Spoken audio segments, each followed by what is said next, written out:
الصلاة والسلام عليك يا حبيب الله. الصلاة والسلام عليك يا شفيع المذنبين.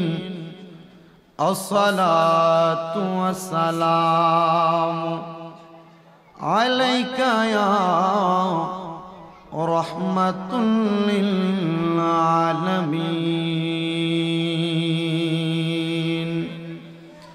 الحمد لوليه والصلاة على نبيه والوزن والعدل والفضل والنجم بالجزام بوحدته بكبريائه بسلطان وبإتقان وبإيمان وبيان في فرقان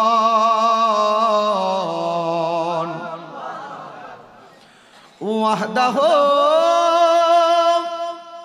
لا شريك له ولا نظير له ولا مثل له ولا مثال له أجمل أنول له. ونشهد أن سيدنا إيماننا وخطوتنا وسنادنا محمد رسول الله صلى الله عليه وسلم الذي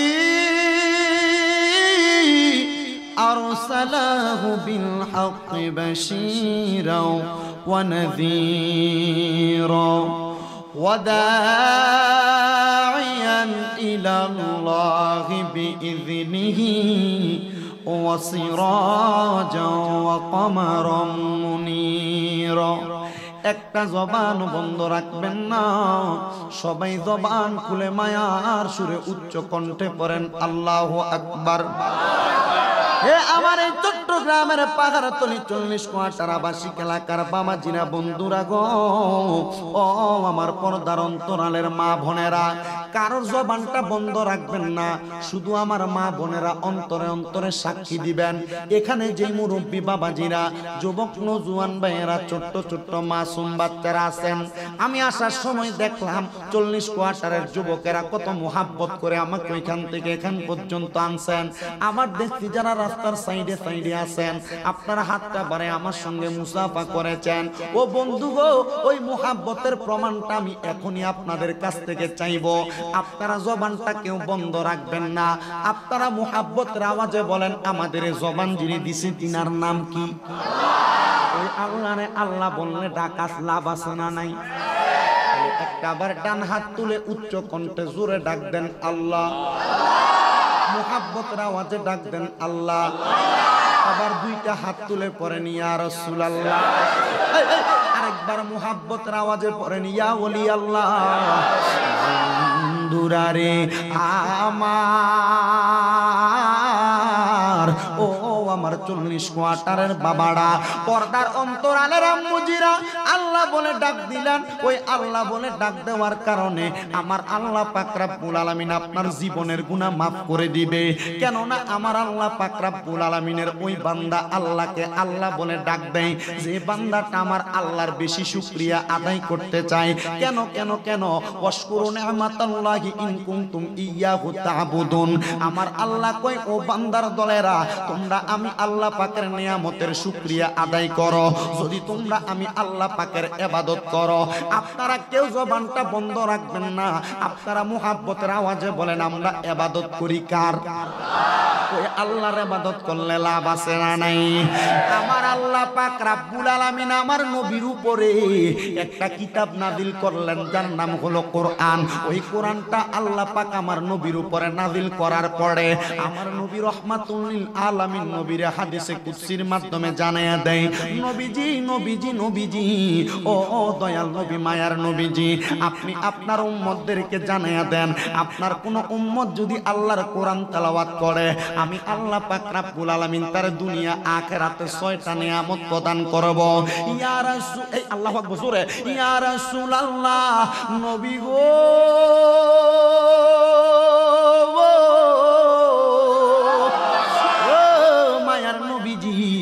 আপনার কাছে জানতে চাই আমার আল্লাহ 6টা নিয়ামত প্রদান করবে।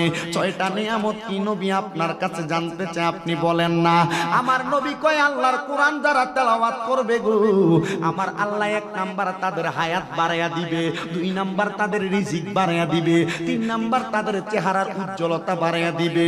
ও নবী নবী নবী গো আমার আল্লাহ পাক রব্বুল আলামিন আর 3টা নিয়ামত কি প্রদান করবে?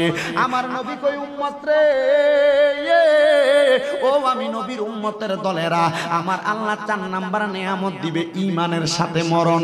আমি জানতে চাই 40 কোয়ার্টারের বাবারা, চট্টগ্রামের পাহাড়তলির বাবারা, আপনারা বলেন আমরা ঈমানের সাথে মরণ চাই কি চাই না? মরণের চিঠি যখন আসবে আমার কালিমার তালকিন দিও বারে বার, মরণের চিঠি যখন আসবে আমার কালিমার তালকিন দিও বারে বার, দেখা যদি না হয় জীবনে আমার কি উপায় হবে আমার? দেখা দাও রাসূলুল্লাহ, ডাকে আসে কো তোমার, আমি ডেকে ডেকে হই গো সারা, ডেকে নাও রওজা তোমার।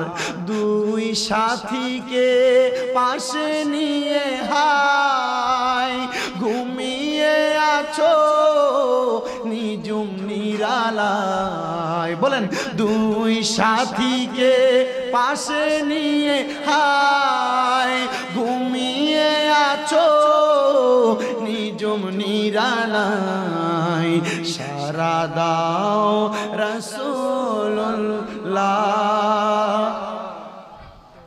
মারহাবা। কি সুন্দর আমার সাথে সাথে মোহাব্বতে পড়তে পড়েন, সারা দাও রাসূলুল্লাহ, ডাকে আসে কো তোমার, সারা দাও রাসূলুল্লাহ, ডাকে আসে কো তোমার, আমি কেঁদে কেঁদে হই গো সারা, ডেকে নাও রওজা তোমার। একটা জবান বন্ধ রাখবেন না। 4 নাম্বার পুরস্কার ঈমানের সাথে মরণ।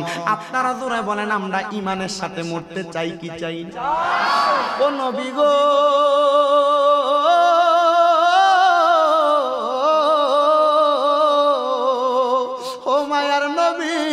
ঈমানের সাথে মরণ কাহাকে বলে আমাদের তো জানতে বড় ইচ্ছা হয়। ও মুসলমান, দেখবেন আপনাদের এলাকায় অনেক মানুষ যখন মারা যায়, মারা যাওয়ার সময় বিছানায় প্রস্রাব পায়খানা করে দেয়। অনেক মানুষ দেখবেন মারা যাওয়ার সময় চোখ উল্টায়া দেয়। অনেক মানুষ মারা যাওয়ার সময় জিহ্বায় কামড় দিয়া মারা যায়। অনেক মানুষের দেখবেন নাকে মুখে দিয়া রক্ত বাইর হয়। ডাক্তাররা যাচাই কইরা দেখছে মানুষের কেন নাকে মুখে দিয়া রক্ত বাইর হয়, মানুষের কেন রক্তগুলা চিরা যায়। ডাক্তাররা যাচাই করে বলতেছে একটা মানুষের সামনে যখন আজরাইল সামনে হাজির হয়ে যায়, ওই আজরাইলের ভয়ঙ্কর চেহারাটা দেখার সাথে সাথে ওই মানুষটা আজরাইলের ভয়ঙ্কর চেহারাটা সহ্য করতে পারে না। আমার নবী ডাক দিয়া কয় আজরাইলের ভয়ঙ্কর চেহারাটা যখন দেখা সহ্য করতে পারে না, ভয়ে মানুষটার রক্ত চলাচল বন্ধ হয়ে যায়, নাকে মুখে দিয়া রক্ত বাইর হয়, কারণ তার রক্ত প্রবাহিত হইতে পারে না। নবী গো এই মরণটা কি বালা মরণ নি? আমার নবী কই এই মরণটা বালা মরণ না। কারণ ইমানদার যখন ইমানের সাথে মৃত্যুবরণ করবে, ইমানদার এমন কষ্ট পাইয়া মারা যাবে না। আমার নবী কই ইমানদার কেমনে মরব? শুনুনে মুসলমান, ইমানদার মারা যাওয়ার আগে আমার আল্লাহ ইমানদারের কাছে দুইটা রহমতের ফেরেশতা পাঠাইব। ও মায়ের নবী, দয়াল নবীজি, ইমানদারের কাছে দুইটা রহমতের ফেরেশতা পাঠাইব। ওই ফেরেশতাগুলার কাজটা কি আপনি নবী বলেন না?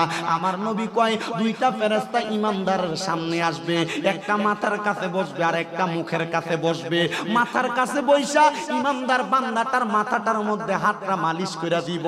আর ছোট বাচ্চা কান্না করলে তার মা যেমন ভাবে মাথায় মালিশ করে দিলে ছোট বাচ্চা ঘুমায়া যায়, রহমতের ফেরেশতা ইমানদারের মাথার মধ্যে হাতটা মালিশ করে দিলে ইমানদার ঠিক তেমনে ঘুমায়া যাইব। আরেকটা ফেরেশতা ইমানদারের নাকের ডকার কাছে বইসা মেশকো আম্বরের আতরটা ইমানদারের নাকের মধ্যে লাগিয়ে দিব। এবার ইমানদার হঠাৎ করে ঘুম থেকে সোজা হইয়া যাইব।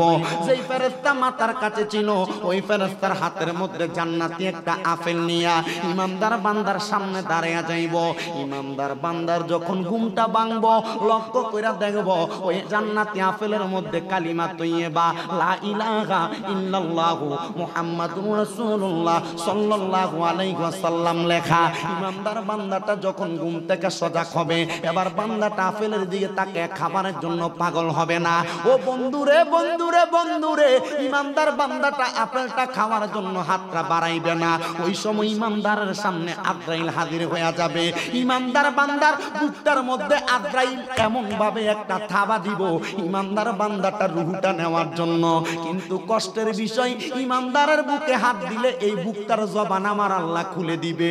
বুকটার মধ্য থেকে আওয়াজ আসবে, ও ফেরেশতা আজরাইল, ইমানদারের রুহটা তো তুমি নিতে পারবা না। বলে কেন গো, কেন নিতে পারবো না? বলে বান্দার বুকের মধ্যে আল্লাহর ভালোবাসা, নবীর ভালোবাসা, কোরআন হাদিসের মুহাব্বত আছে। যেই বুকের মধ্যে কোরআন সুন্নাহর মুহাব্বত আছে, এই বুক দিয়া আমি ইমানদারের রুহটা বাহির করতে দিতাম না। আরো জোরে বলেন না সুবহানাল্লাহ। মুসলমান রে, ও নবীর উম্মতের দল, এবার ইমানদার বান্দাটার মুখের মধ্যে হাত দেওয়া হবে। ইমানদার বান্দাটার মুখ দিয়ে আওয়াজ আসবে, আজরাইল, ইমানদার বান্দার রূহ তো তুমি মুখ দিয়েও নিতে পারবে না। বলে কেন গো, কেন নিতে পারবো না? বলে ইমানদারের মুখের মধ্যে হাত দিলে তুমি কেমনে রূহটা নিবা?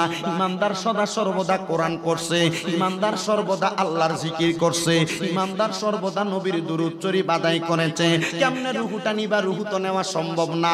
এবার আজরাইল আমার আল্লাহর কাছে ডাক দিয়া বলবে, আল্লাহ গো, ও দয়াল আল্লাহ, আপনার বান্দার রূহটা তো কবজ করা যায় না। যেখানে হাত দিয়ে এখান দিয়া বলে রূহ বাহির করা যাবে না।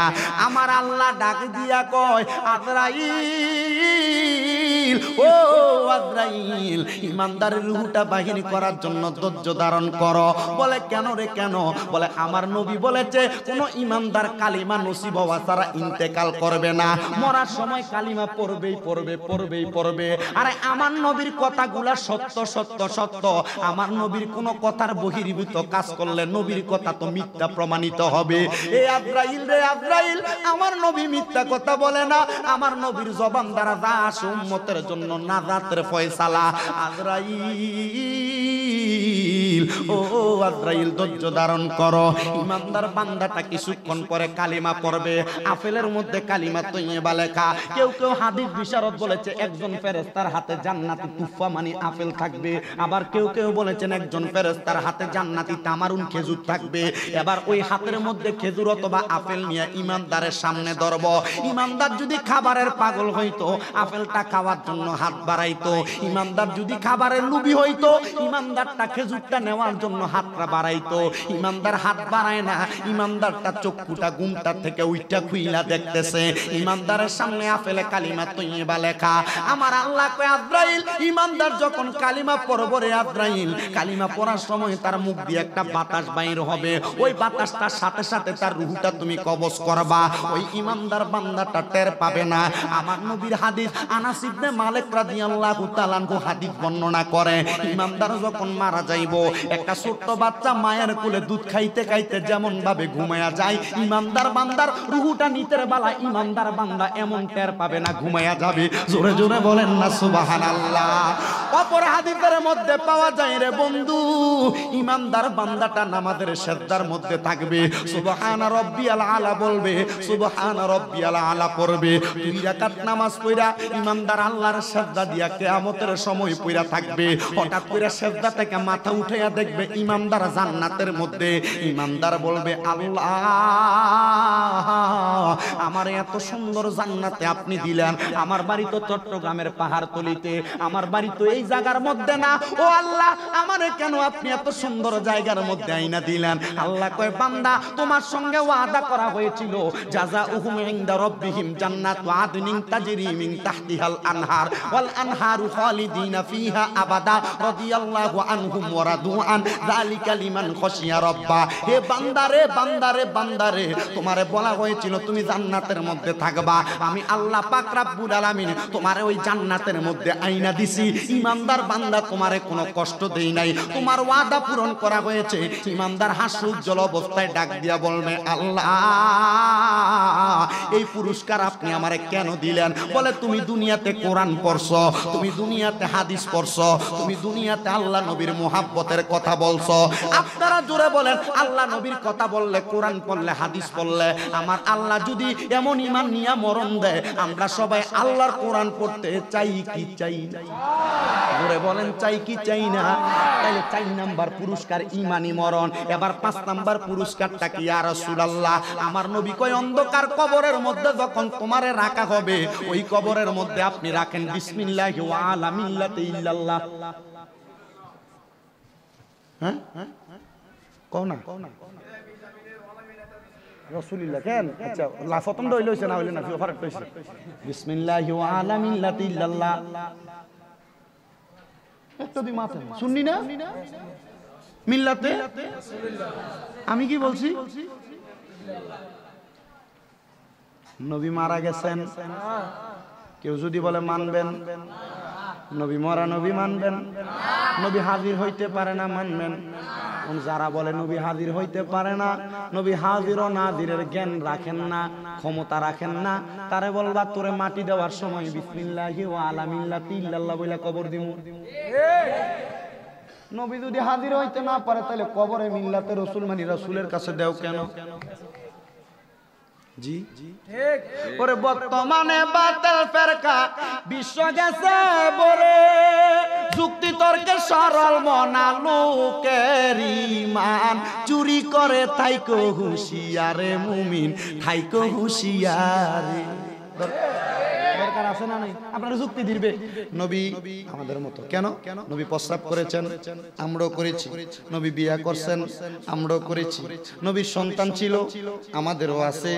অচ্ছেদ নবী আমাদের মতো। ওরে নবীর তাজিম মিলাদ কিয়াম আহলে বায়াতের সম্মান করিতে আউলিয়ার সন্ধান বলছেন পরওয়ারি। কে বলছেন? আল্লাহ বলছেন। কথা বলে না, কে বলছেন? ওরে নবীর তাজিম মিলাদ কিয়াম আহলে বায়াতের সম্মান করিতে আউলিয়ার সন্ধান বলছেন পরওয়ারি। ওরে এসব কথা শুনলে তাদের মাথায় বাড়ি পড়ে, শয়তান যেমন বেজার ছিল আদম সেজদা পরিবারে থাইকো হুঁশিয়ারে মুমিন, থাইকো হুঁশিয়ারে। চলছে ধর্ম নিয়া বাড়াবাড়ি গো, চলে কি চলে না? আপনারা যুক্তি দিবে।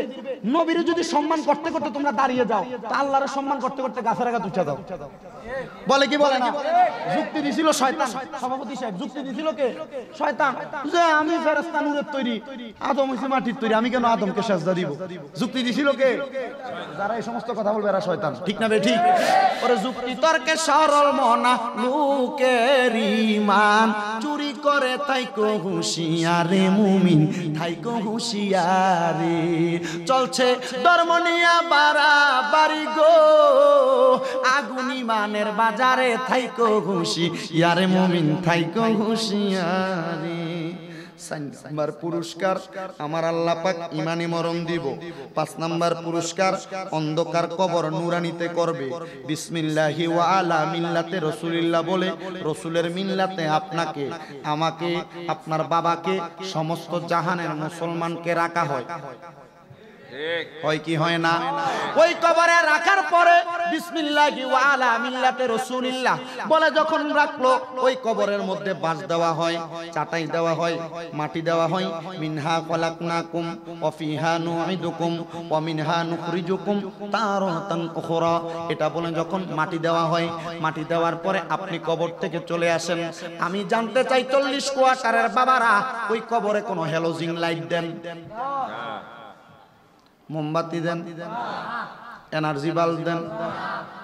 440 লাইনের একটা লাইন দিয়া কবরের মধ্যে ছোট একটা আলোর বাতি দেন?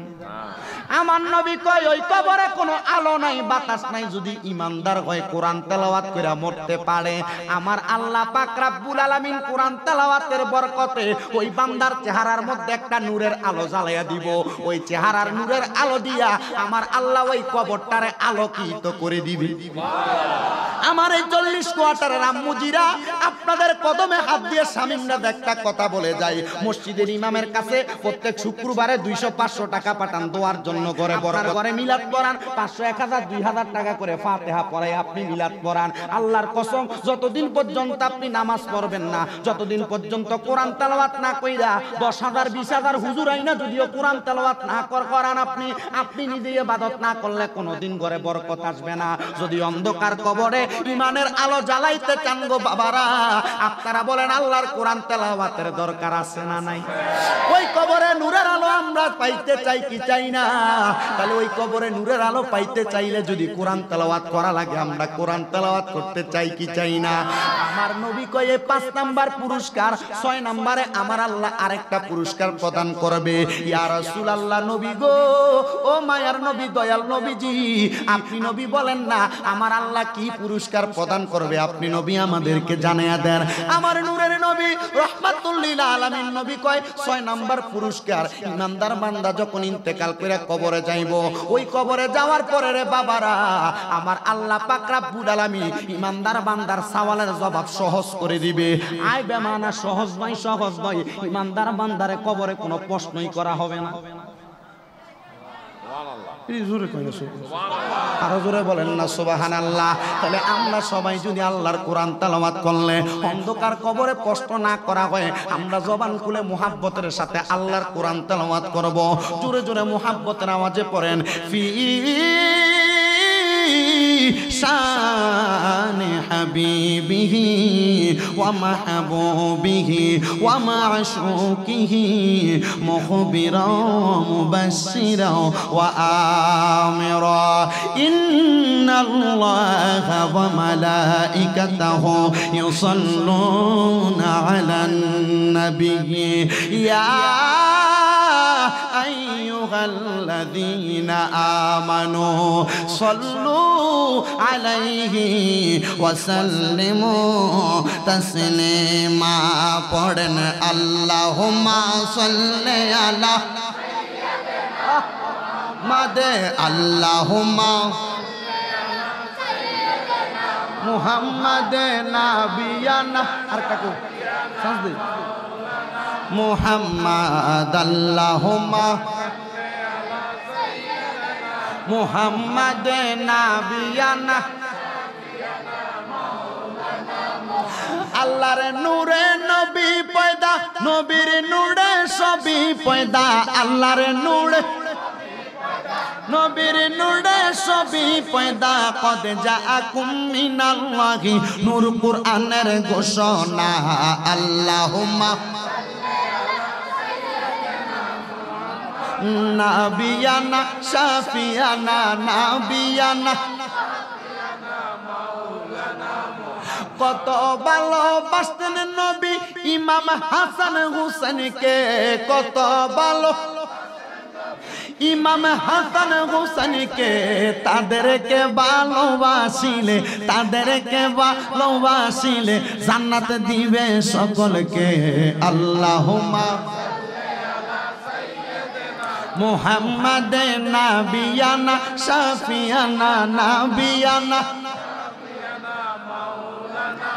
ওরে গায়েবের খবর দেনেওয়ালা তিনি মুদার কামলিওয়ালা। গায়েবের খবর তিনি মুদার কামলিওয়ালা সূরা জিনের শেষ দুই আয়াত সূরা জিনের শেষ দুই আয়াত আল্লাহ করেন ঘোষণা আল্লাহুম্মা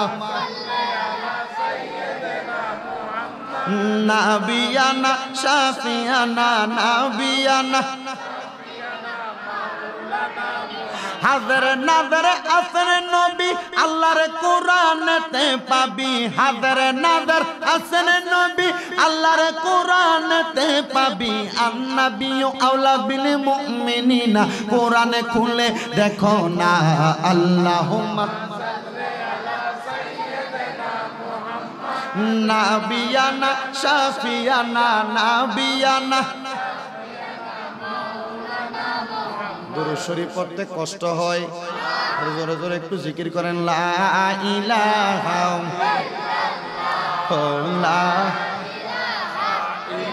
ইল্লাল্লাহ সুবহানাল্লাহ ওয়ালহামদুলিল্লাহ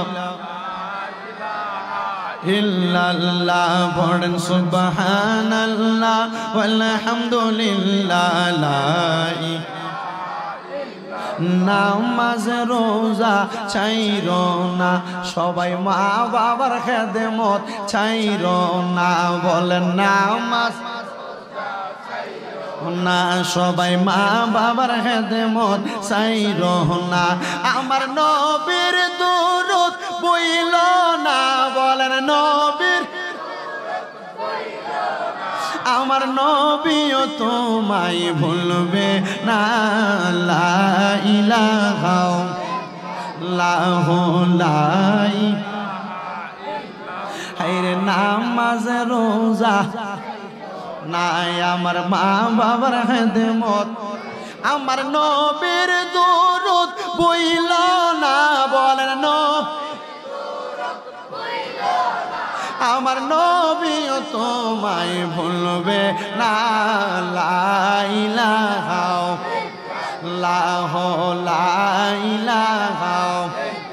দুনিয়া থাকার জায়গা না বলেন কবর মোদের ঠিকানা বলেন দুনিয়া না হায়রে কবর মোদের ঠিকানা তাই কর সবাই রওয়ানা বলেন কর সবাই রওয়ানা যেথায় আসল তোমার ঠিকানা লা ইলাহা ইল্লাল্লাহ অনেক দূরে মদিনা আমরা কেমনে যাব যাইতে চাই যাইতে চাই জোরে একটা তাকবীর নারে তাকবীর নারে রিসালাত নারে গাউসিয়া মদিনা জানেওয়ালাদের আওয়াজ কি আসতে না জোরে জোরে আসতে না জোরে তাকবীরটা কি আসতে হবে না জোরে হবে আরেকটা বার তাকবীর নারে তাকবীর নারে রিসালাত নারে গাউসিয়া শাহিন শাহে মদিনা জোরে বলেন মারহাবা একটু জোরে জোরে পড়েন অনেক দূরে মদিনা আমরা কেমনে যাব জানি না দয়াল আল্লাহ দয়া করেন রেন নসিব করেন মদিনা লা ইলাহা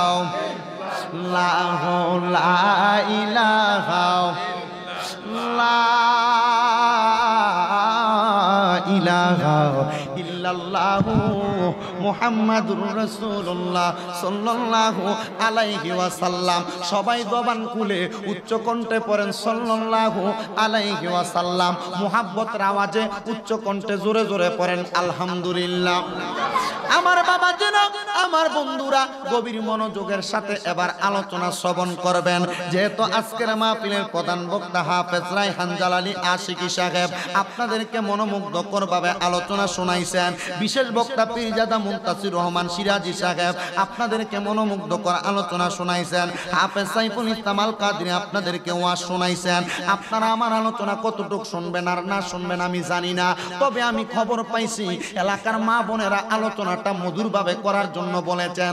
আমার যোগ্যতা নাই, আমার এলেম কালাম নাই, যদি মদিনার নবীর সেন্টার থেকে মাওলা আলীর দরজা দিয়া আমার সিনার মধ্যে একটু এলেম আসে, আমি আপনাদের কাছে আমি ওয়াজ করার চেষ্টা করব। আমি যখন আপনাদের আইডব্লিউ কলোনিতে আসলাম, আমার ভাই বেলাল ভাইরে হয়তো আপনারা অনেকে চিনেন। বেলাল ভাই আমার এখানে আসার আগে দেরি হওয়ার কারণে আমারে কল দিছে। আমি চিন্তা করলাম এই এলাকার মানুষ যেহেতু এই একটা মাসের মধ্যে আমি 3 বার আসতেছি, মুহাব্বতের একটা সম্পর্ক এলাকার মানুষের, আমারে বলছে ভাইজান এলাকার মধ্যে মা বোনের আপনার জন্য বলো দিওয়ানা। আমি চিন্তা করলাম তারা যেমন ভাবে ওয়াজের দিওয়ানা হইছে, তেমন ভাবে যদি মা বাবার খেদমতের দেওয়ানা হইতো আল্লাহ খুশি হইয়া যাইতো। তারা যেমন ভাবে ওয়াজের পাগল হইছে, তেমন ভাবে যদি নামাজের পাগল হইতো আল্লাহ খুশি হইয়া যাইতো। তারা যেমন ভাবে ওয়াজের পাগল হইছে, তারা তেমন ভাবে যদি স্বামীর খেদমতের পাগল হইতো, তাহলে কিন্তু আমার আল্লাহ তাদের প্রতি খুশি হইয়া যাইতো। ও বাবারে, ডাইনে বামে যাব না, স্বামীর খেদমতের কথাই যেহেতু বললাম, আমার ওয়াজ থেকে আজকে আমি ওই জায়গাটার মধ্যে একটু আলোচনা করার চেষ্টা করব। এই মাহফিলে অনেক স্বামীরা আছেন যারা স্ত্রীর কাছে নির্যাতিত হন। সমাজের মধ্যে কত মানুষ পুরুষ স্ত্রীকে নির্যাতন, নারী নির্যাতনের মামলা দেয়। বাংলাদেশের কোর্টে এখনো অত্যাচারিত একটা আইন হয় নাই পুরুষ নির্যাতন। পুরুষরা নারীরা নির্যাতন কমই করে, কিন্তু দেখা যায় বর্তমান সমাজে অনেক নারীরাই পুরুষের প্রতি নির্যাতন বেশি করে। কথা কন না, ঠিক না? যে মহিলারা বক্তা ছিল এরা তো হুজুর আর আপনার কথা কইতে হবে, ঠিক না বেটি? আমি বলবো আম্মুজিরা, আমি চাই না আপনারা যেহেতু আমার ভক্ত হইছেন, আমি চাই না আমার কোন মা এই 40 কোয়ার্টারের জাহান্নামে যাক, আমি চাই না 12 কোয়ার্টারের কোন মা জাহান্নামে যাক, আমি চাই না পাহাড়তলির কোন মা জাহান্নামে যাক, আমি চাই না এই চট্টগ্রামের কোন মা জাহান্নামে যাক, আমি চাই না আমার সোনার বাংলার কোন মা বোন জাহান্নামে যাক, আমি চাই না আমার কোন মুসলমান মা জাহান্নামে যাক। আম্মা জান, আপনাদের কাছে আমার কদমে হাত দিয়া স্বামীর দাদার একটা আবদার, আপনার স্বামীর মনে কষ্ট দিয়া 5 ওয়াক্ত নামাজ পড়বেন। হবে হবে আপনার স্বামীর মনে কষ্ট দিয়া আপনি দুনিয়াতে যত বড় ইবাদতকারী হন, কোনো লাভ হবে না, কোনো লাভ। কথা বলা যাবে না, তোমরা কথা বলবা? এই গিরিলা বাহিনী দেখছেন তো কষ্ট দিতেছে আপনারা। আল্লাহ কবুল করুন। এত সুন্দর সভাপতি, মাশাআল্লাহ, অতিথি থাকলে এটার ব্যবস্থা হবে, এটা আমি বুঝি। আল্লাহ কবুল করুক, আমিন। ওই যে 12 কোয়ার্টারের ওইদিকে, হ্যাঁ আছেন, 12 কোয়ার্টারের এদিকে মাহফিল করে যাওয়ার পর আমি তো মা বাবার আলোচনা করছিলাম, তুমি কাঁদছিল, তুমি ভাইরাল পুরে। তো মা বাবার ওয়াজ করে যাওয়ার পরে এক পাগলা আমার ফোন দিয়ে, হুজুর আমার আম্মা আব্বার, আমি 1 বছর তো মারা গেছে, আমি কিছু খাওয়াইতে পারি না, হুজুর আমার আম্মা আব্বার জন্য দোয়া করবেন। আমার কুমিল্লাতে 6টা মাদ্রাসা। কয়টা? হুজুর আমি আপনার 6 মাদ্রাসার জন্য 60 কেজি মাছের ব্যবস্থা করে দিই। মানে বাচ্চাদেরকে মাছ খাওয়াবে, মাছ ব্যবসায়ী মনে হয়। আল্লাহ কবুল করুক, আরে আমিন করেন। আমি এটা একটা অন্তরে চিন্তা করলাম, সন্তানের মনে মা বাবার প্রতি মহব্বত আসি বিদায় আমার আজকে হুজুর মা বাবার ওয়াজ, আমি যেখানে যাই হুজুর মা বাবার ওয়াজ, ওই যে ইউটিউবে ভাইরাল, এটা মা বাবার ওয়াজ। হ্যাঁ, আল্লাহ কবুল করেন, আমিন। আস্তে আমিন, আস্তে আমিন। স্বামীর মনে কষ্ট দিয়া যত নামাজ পড়েন লাভ লাভ। এই জন্য আমি বলবো আম্মুজিরা গো, ও আব্বুজিরা, আপনারা দুনিয়ার জমিনের মধ্যে স্বামী স্ত্রীর মুহাব্বতটা একটু বেশি করে রাখবেন। অনেকে চিন্তা করতেছে হুজুর আমরা এখনো বিয়েই করি না, আমরা কেমনে স্বামী স্ত্রীর মুহাব্বত শিক্ষা রাখবো? কাজে লাগবে। আমার ভাইয়েরা বাবারা, গভীর মনোযোগ দিয়ে আলোচনা শ্রবণ করবেন স্বামী স্ত্রীর মুহাব্বতের ব্যাপারে। আমার নবীজির জীবনীর দিকে লক্ষ্য করলে আপনারা বুঝতে পারবেন। আমার নূরের নবী রাহমাতুল লিল আলামিন নবীজি যখন মদিনার জমিনের মধ্যে হিজরত করে আগমন করলেন মক্কা থেকে, আমার নবীজি মদিনাতে সব সময় দরদ দিতেন। আমার নবীজি সব সময় ওনার ঘর মোবারকের মধ্যে হুজরা শরীফের মধ্যে নবীর কলিজার টুকরা স্ত্রীদেরকে নিয়ে বসে থাকতেন। আর জোরে কন্যা সুবহানাল্লাহ। আমাদের সমাজে অনেক মানুষ 2টা 3টা বিয়ে করার পরে এক বউরে সুন্দর শাড়ি পরায়, আরেক বউরে ফিত্তিনির মতো রাখে, এক বউরে ভালো ভালো টাকা পয়সা দেয়, এক বউরে মাছ গোস্ত খাবায়, আরেক বউরে দেখবেন শুটকি তরকারি খাবায়। মাসে মাসে খবর নেওয়ার কোনো খবর থাকে না। আমার নূরের নবী মানুষের মাঝে ইনসাফ করার জন্য আগমন করছে রে। আমার নূরের নবী যখনই নবীজির কলিজার টুকরা স্ত্রীদের কাছে যাইতেন, আমার নবীজি স্ত্রীদেরকে সুন্দর সুন্দর নসিহত করতেন। একদিন আমার নবীজির হুজরা মোবারকের প্রবেশ করার সাথে সাথে আমার নবীজির কলিজার টুকরা 4 জন স্ত্রী, জোরে বলেন কয়জন? 4 জন স্ত্রী আমার নবীর সামনে পাইয়া ডাক দিয়া কয়, নবী গো, ও দয়াল দয়াল নবী মায়ার নবীজি রহমাতুল লিল আলামিন নবীজি আপনার কাছে আমরা চারজনের একটা প্রশ্ন আছে। আমার নবী কই ও আমার স্ত্রীরা তোমাদের চারজনের চারটা প্রশ্ন। কি প্রশ্ন করবা? চারজনে ডাক দিয়া কই নবী চারজনের চারটা প্রশ্ন না, আমরা চারজনের একটাই প্রশ্ন। নবী গো আমরা তো আপনার চারজন স্ত্রী, নবী বলেন না আপনি আমরা চারজনের মাঝে কারে বেশি ভালোবাসেন? সুবহানাল্লাহ নাই আরো জোরে সুবহানাল্লাহ। স্ত্রী কয়জন? নবী কয়জন রে আপনি কইতাম দিস্তা নবী চারজনের মধ্যে আপনি নবী কাকে বেশি ভালোবাসেন? সাইরবো যদি একসাথে জিজ্ঞেস করে, আচ্ছা আলাদা আলাদা জিজ্ঞেস করতো, একটার কাছে কইতো আমি তোমারে ভালোবাসি, একটার কাছে বলতো আমি তোমাকে ভালোবাসি, আরেকটার কাছে বলতো আমি তোমাকে ভালোবাসি। এখন সাইডটা একসাথে হয়ে যদি জিজ্ঞেস করে, আচ্ছা বলো উত্তরটা কি হবে? এক মহিলা তার স্বামীর নামে মামলা দিছে। মামলা কি? আমি সংসার আর করব না। ঠিক আছে করবা না। আদালতে মহিলাকে জিজ্ঞেস করা হয়েছে, আচ্ছা সংসার যেহেতু ভেঙেই যাচ্ছে তুমি তোমার স্বামীকে ছেড়েই দিচ্ছ, কারণ কি? হুজুর আমার স্বামীটা বেশি ভালো। বলে কেমন ভালো? হুজুর আমার লোকে ঝগড়া করে না, ঝগড়া করলেও দোষ, এজন্য ছেড়ে দিবে। কেন? স্বামী স্ত্রীর ঝগড়ার মাঝে একটা মুহাব্বত আছে। জোরে বলে না সুবহানাল্লাহ। মুহাব্বত আছে না নাই? জোরে বলেন আছে না নাই? নবীজিকে প্রশ্ন করে, নবী গো ও দয়াল নবী আমরা চারজন স্ত্রী আপনার কাছে জানতে চাই, নবীজি ও দয়াল নবী আপনি নবী বলেন না আমরা চারজনের মাঝে আপনি কারে বেশি ভালোবাসেন? আমার নবীজি ডাক দিয়া কয়, স্ত্রীরা রে ও স্ত্রীরা আমি তোমাদেরকে উত্তরটা আজকে দিব না, আগামীকালকে। জোরে নাই সুবহানাল্লাহ। আমি তোমাদেরকে উত্তরটা আগামীকালকে দিব। আমার নূরের নবী রহমাতুল লিল আলামিন নবীজি তাদের কাছ থেকে যখন চলে গেলেন, আমার নবীজির চারজন স্ত্রী চারটা ঘরের মধ্যে। এবার পরের দিন রাত্রবেলা আমার নবীজি যখন রাত্রটা গভীর হয়ে গেছে, সর্বপ্রথম নবীর একজন স্ত্রীর ঘরের সামনে যাইয়া আমার নবী সালাম দেয়, আসসালামু আলাইকুম ওয়া রাহমাতুল্লাহ। নবী যখন সালাম দিলেন একজন স্ত্রী ঘরের দরজাটা খুললেন।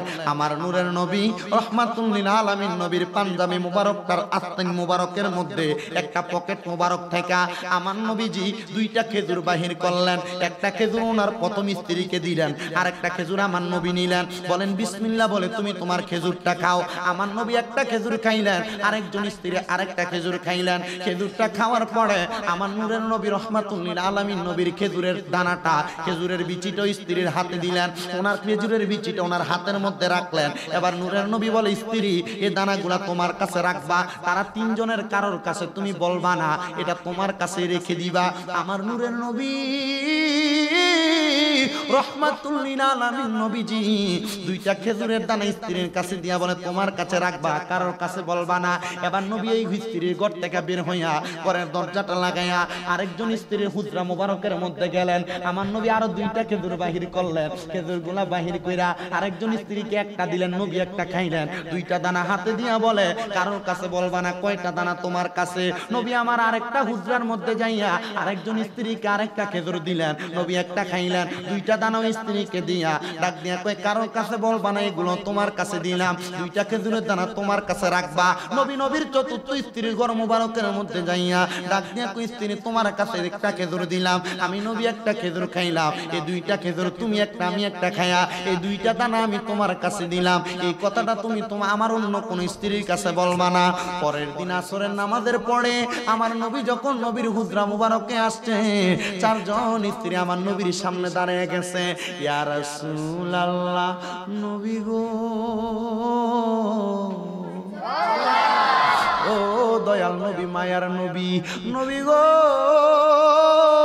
ও নবী গো ও মায়ার নবী আপনার কাছে আমরা গতকালকে প্রশ্ন করেছিলাম কাকে বেশি ভালোবাসেন, আপনি বলেছেন আজকে উত্তর দিবেন।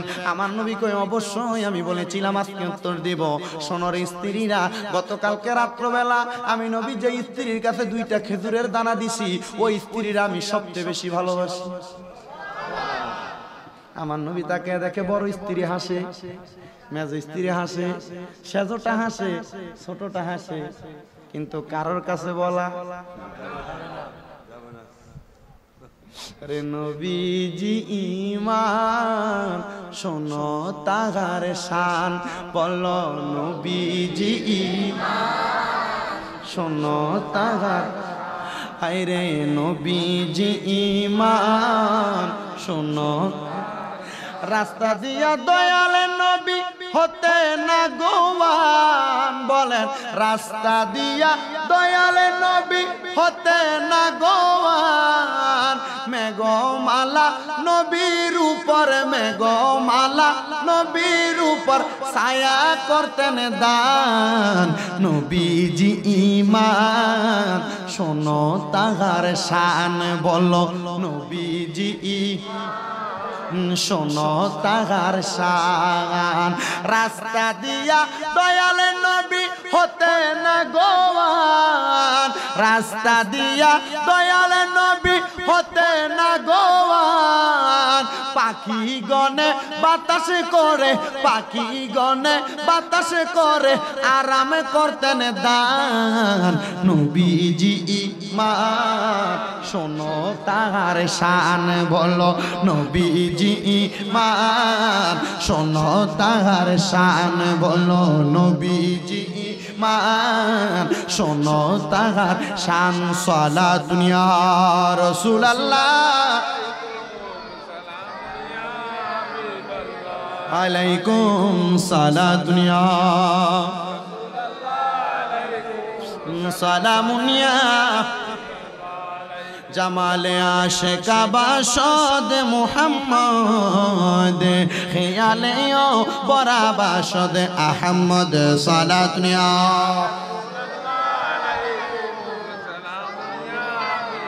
इश्क़ नबी प्यारे नबी जिस दिल में हासिल नहीं, लाखों मोमिन हो मगर ईमान में कामिल नहीं। सालातुन या जोरे जोरे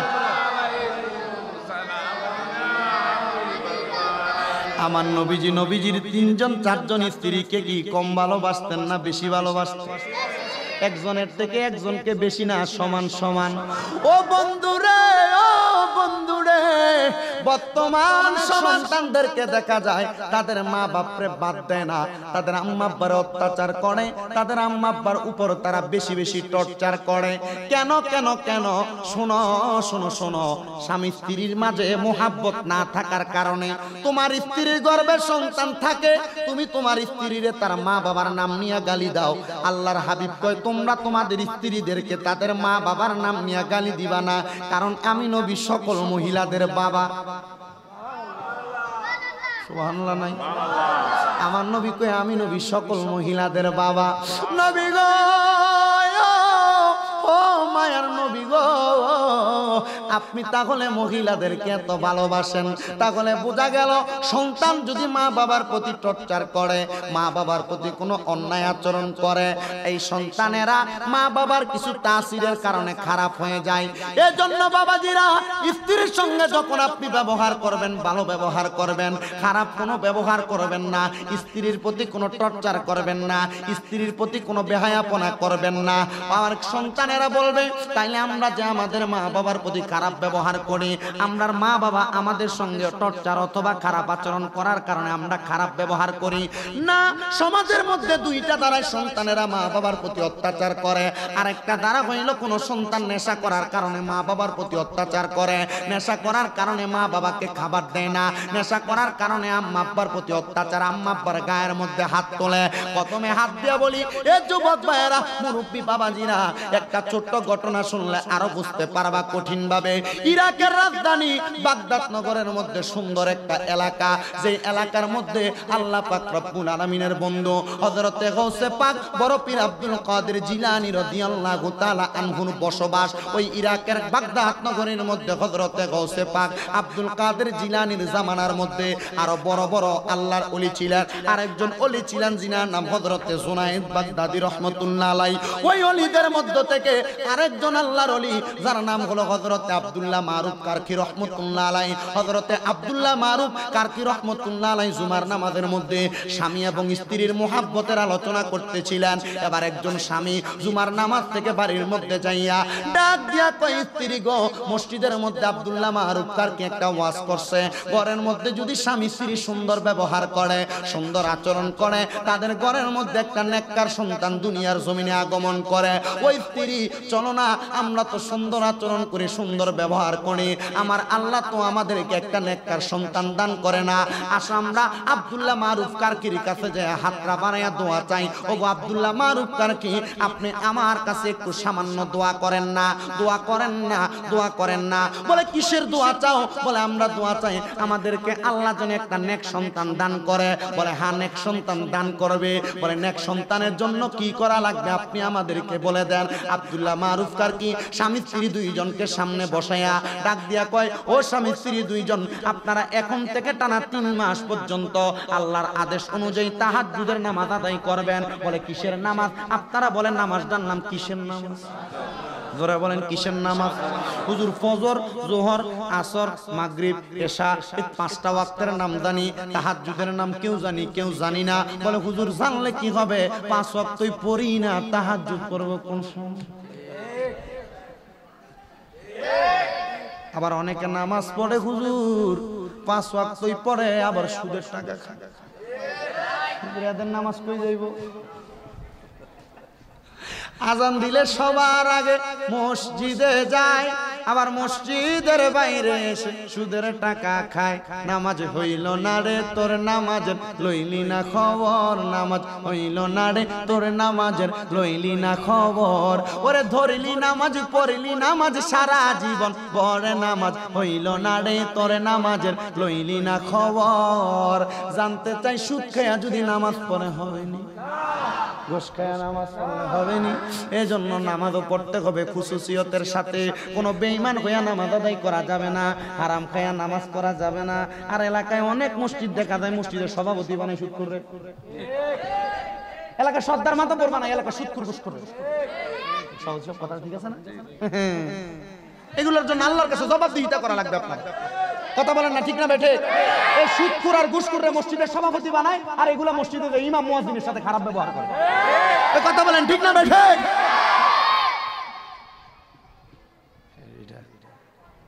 হুজুর ওনাদেরকে ওসিয়ত করেছে কি নামাজ পড়ার জন্য? وَمِنَ اللَّيْلِ فَتَهَجَّدْ بِهِ نَافِلَةً لَكَ عَسَى أَن يَبْعَثَكَ رَبُّكَ مَقَامًا مَحْمُودًا।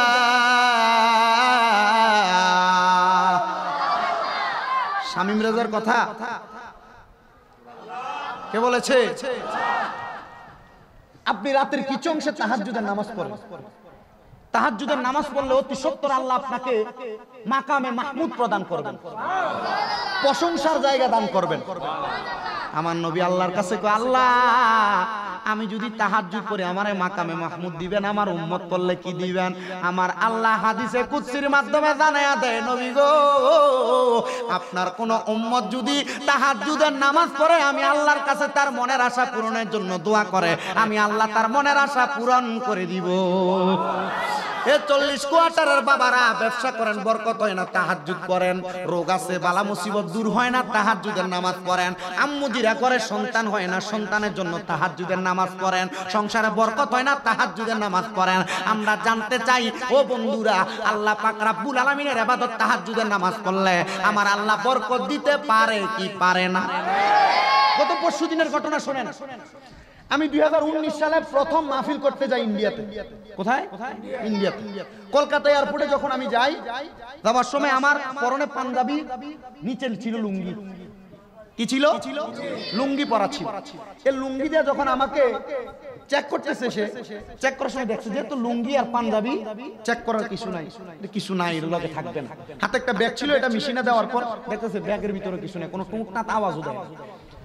আমি পেয়ার হয়ে আসার পরে এক অফিসার এ দেখে আমি মুসলিমা বুঝতে পারছে, আমার বলতেছে, হুজুর আমার বাড়ি কিন্তু ত্রিপুরাতে, আমি কলকাতা এয়ারপোর্টে চাকরি করি। আমার একটু সমস্যা, আপনারা তো ওলামায়ে কেরাম মানুষ, আমার তো এলেম কালাম নাই, হুজুর আমি একটু পানি ভরা দিব। কি ভরা দিলাম পানি, কি জন্য বাবা? হুজুর আমার কোনো সন্তান হয় না। আমি বলছি আব্বা আমি তো গুনাহগার মানুষ, আমার পানি ভরা দিয়ে কাজ হবে না। আমি একটা কথা বলতে পারি, যে ইবাদত করলে আল্লাহ তোমার ডাক কবুল করবে, যে ইবাদত করলে আল্লাহ তোমার ডাক বল। হুজুর ঠিক আছে বলেন। আমি বলছি তাহাজ্জুদের নামাজ পড়তে পারবা? হুজুর অবশ্যই পারবো।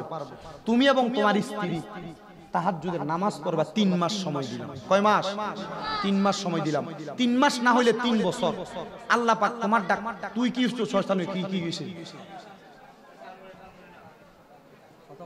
কথা বলেন না আপনারা, কথা বলবেন না। হয় 3 মাস নয় 3 বছর আল্লাহ তোমার ডাক কবুল করবে। গত পরশুদিন সে কল দিছে, হুজুর আপনার নাম্বার অনেক দিন পর্যন্ত তালাশ করেছি, 2019 সালে দিয়েছিলাম, 20, 21, 22, এটা কি সাল? অনেক তালাশ করছি হুজুর পাই নাই। বাংলাদেশের এক হুজুরকে পাইছি, পাওয়ার পর আপনার কথা জিজ্ঞাসা করে আপনার নাম্বার চাইছি, উনি দিয়া গেছেন। হুজুর আল্লাহ পাক আপনার কথা অনুযায়ী 3 মাসে দেয় নাই, 3 বছরের মাথায় আমাকে একটা কন্যা সন্তান দান করেছে। হুজুর আপনাকে আমি একটু হাদিয়া পাঠাবো। আমি বলছি আমাকে হাদিয়া দেওয়ার দরকার নাই, তুমি আমার জন্য খাস করে দোয়া করবা। হুজুর না আমি দিব। বলছি কিভাবে দিবা? এখান থেকে বাংলাদেশে কিভাবে পাঠাইবা? সম্ভব না। আমি আসতেছি নভেম্বরের 19-20 তারিখ, আসলে তোমার সাথে হয়তো দেখা হবে, দেখা হলে ইনশাআল্লাহ তুমি আমাকে দিতে পারবে।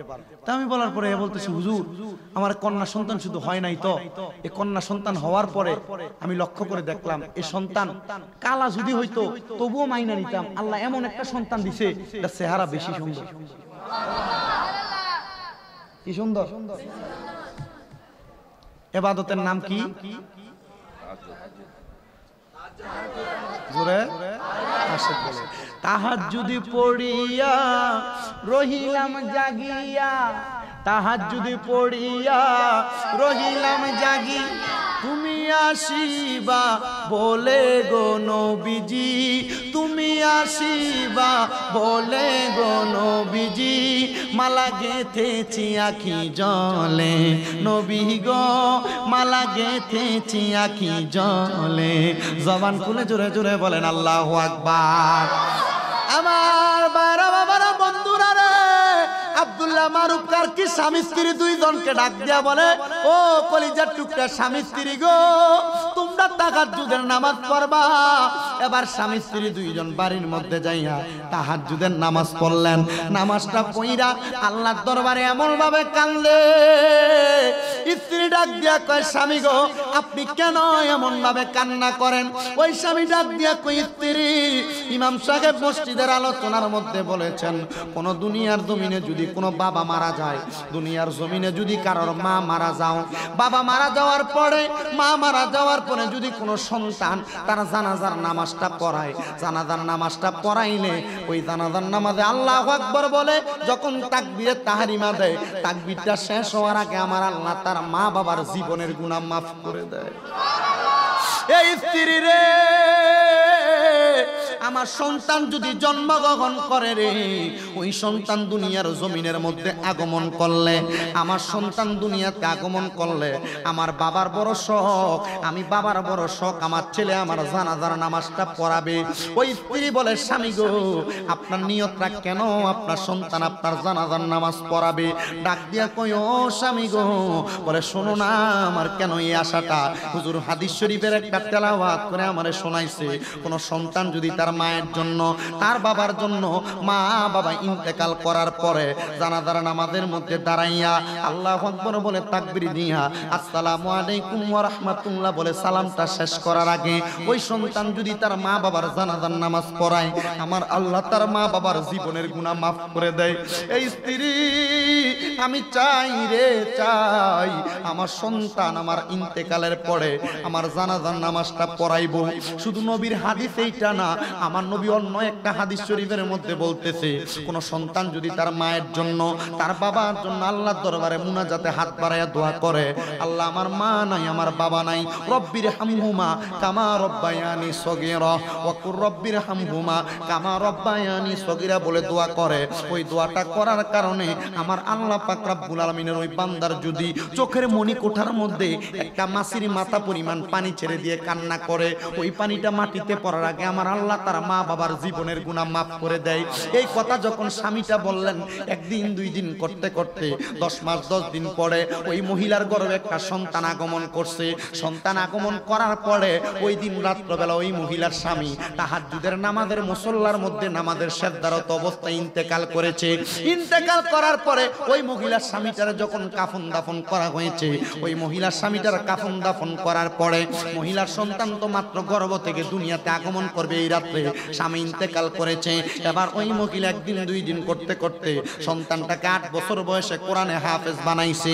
কোরআনে হাফেজ বানানোর পরে ওই সন্তানটার কাছে তার মা ডাক দিয়া কয়, সন্তান তুমি তো একজন কোরআনে হাফেজ, তোমার কাছে আমি মা একটা আবদার জানাইতে চাই। বলে, মা আপনি আমারে কি আবদার জানাইতে চান? বলে, সন্তান রে, কোরআনে হাফেজ হওয়ার কারণে তুমি সন্তানকে তো মাদ্রাসার মধ্যে মাথার মধ্যে পাগড়ি পরাইয়া দিবে, সন্তান তুমি কই পাগড়িটা পরবা? বলে, হ্যাঁ। সন্তান এই কথা বলে মার পায়ে ধরে সালাম করে মাদ্রাসার মধ্যে গেলেন।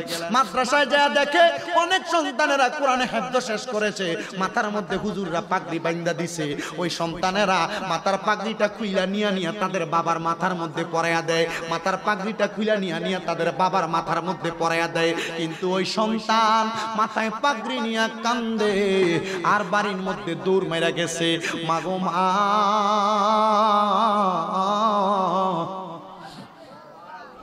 ও আমার মা, আমার মাদ্রাসায় এত সন্তানেরা কোরআনে হাফেজ হওয়ার পরে মাথায় পাগড়ি পাইছে, মাগো আমার মাথার মধ্যেও পাগড়ি আছে গো মা। সব সন্তানেরা তাদের পাগড়িটা নিয়ে তাদের বাবার মাথার মধ্যে দিছে গো মা। ও মা, আমারও তো শখ ছিল আমার আব্বার মাথার মধ্যে পাগড়িটা পরাইমু। আম্মাজান সবাই বাহির হইয়া তাদের বাবারে দেখছে মা, আমি বাহির হইয়া আমার আব্বা জানরে দেখি নাই গো মা। ওই মা চোখের পানিগুলা ছেড়া দিয়া কান্দে আর ডাক দিয়া কয়, সন্তান রে, ও সন্তান শুনে না,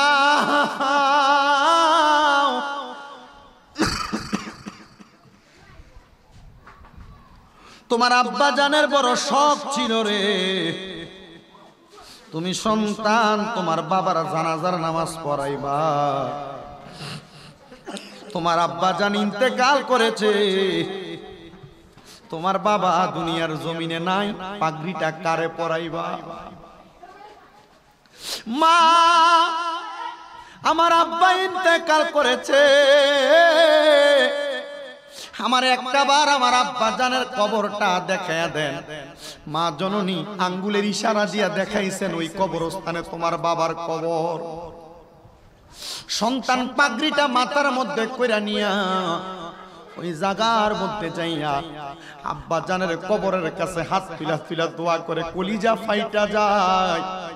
আব্বা দুনিয়ার জমিনে নাই, আব্বা অন্ধকার কবরের মধ্যে। বাবা তুমি কেমন আছো ছোট্ট মাটির ঘরে, তোমার কথা হৃদয় মাঝে পড়ছে বারে বারে।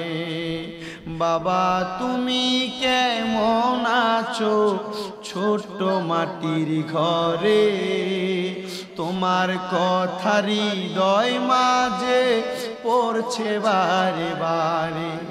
বাবা গো বাবা, বাবা গো বাবা, বাবা গো বাবা, বাবা গো বাবা। স্তব্ধ, কোনো কথা নাই। কারণ এই চট্টগ্রাম নয়, শুধু সারা বিশ্বের সব সন্তানেরা তাদের মা বাপকে বড় ভালোবাসে। ওই সন্তান যখন আব্বার কবরের সামনে দাঁড়ায় দাঁড়ায় কান্দে, ওই যে আব্বা আমারে ওসিয়ত করেছিল আব্দুল্লাহ মারুফকার কি এই টাইমে কবরের সামনে দিয়া যাইতেছে, জিজ্ঞেস করে এ সন্তান কেন কান্না করো কারণ জানতে চাই। মা দূরে দূরে দাঁড়ায়া দাঁড়ায়া কান্দে। সন্তান ডাক দিয়া কই হুজুর আমার বাবার নাকি বড় শখ ছিল আমি সন্তান আমার বাবার জানাজার নামাজ পড়াইমু। হুজুর গো ও হুজুর গো আমার বাবা ইন্তেকাল করেছে, আমি তো আমার আব্বা জানের জানাজার নামাজটা আমি পড়াইতে পারি নাই। আজকে মাদ্রাসায় ছাত্রদেরকে পাগড়ি দিছে, আমি আমার পাগড়ি আমার বাবারে পড়াইতে পারি নাই। সব ছাত্ররা তাদের বাবার মাথায় পাগড়িটা পরাইয়া দিছে।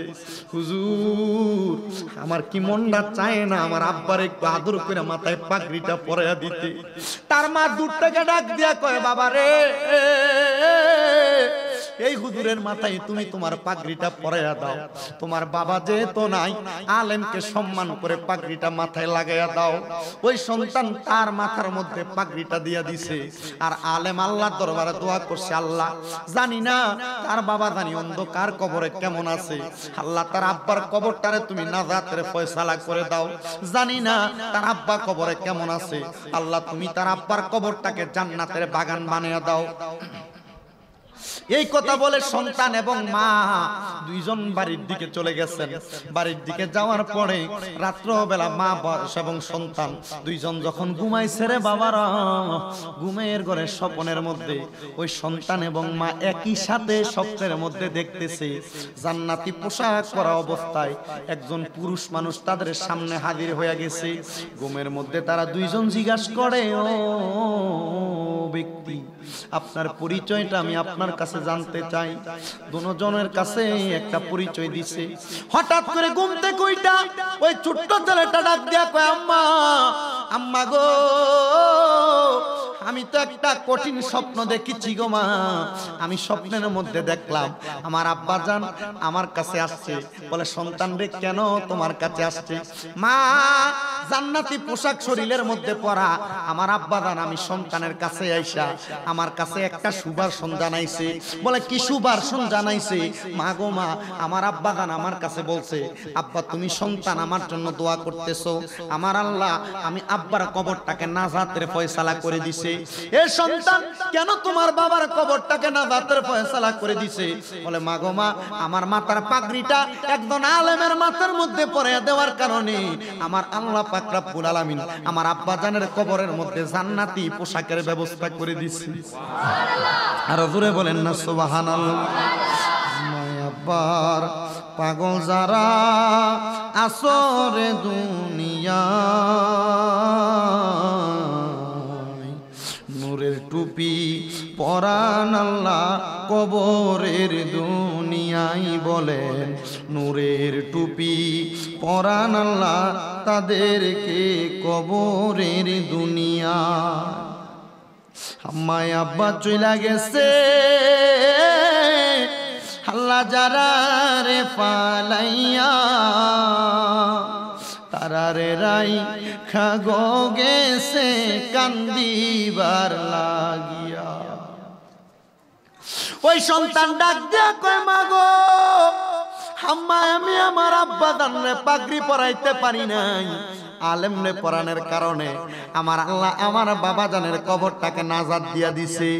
এ আমার 40 কোয়ার্টারের বাবারা, চট্টগ্রামের আশিকের রাসূলরা, পর্দার অন্তরালের মা বোনেরা, আজকে তোমাদের কাছে টাকার অভাব নাই, পয়সার অভাব নাই, কিন্তু তোমার মা বাবা অন্ধকার কবরে, তুমি তোমার আম্মা জানরে একটা লোকমা ভাত খাওয়াইতে পারো না।